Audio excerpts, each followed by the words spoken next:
చేసినప్పుడు దాని వాసన మీ కొడుకు శామ్ కి పట్టుండొచ్చు.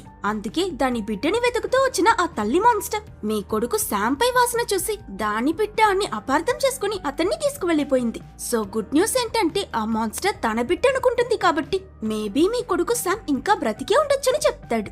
ఇక్కడ వీళ్ళకి పోయిన నమ్మకం మళ్ళీ దొరుకుతుంది. మరోవైపు మనకి ఆ అండర్ గ్రౌండ్ టనల్ చెత్తకొండల మధ్య మెలుకున్న శామ్ ని చూపిస్తారు. ఏమైందో గుర్తు తెచ్చుకున్న శామ్ అక్కడ ఏవేవో విచిత్రమైన క్రియేచర్స్ తిరగడం చూసి ఇదే చోటో తెలియక కంగారుగా చూస్తూ ఉన్నప్పుడు ఆ తల్లి మాన్స్టర్ మెల్లమెల్లగా అతని వైపుగా పాకురుకుంటూ వస్తుంది. అది ముందుకు రావడం అది చూసి ఇతను భయంలో వెనక్కి వెళ్లడం అని నెక్స్ట్ ఏం జరుగుతుందా అని మనం నర్వస్ అవుతున్న సమయంలో ఆ మాన్స్టర్ శామ్ ని ఫేస్ టు ఫేస్ చూస్తూ దాని మొహానికి మాస్క్ లా ఏదో ఉంటే దాన్ని చెవుల్లా పైకెత్తి తన ఒరిజినల్ ఫేస్ ని శామ్ కి చూపిస్తుంది.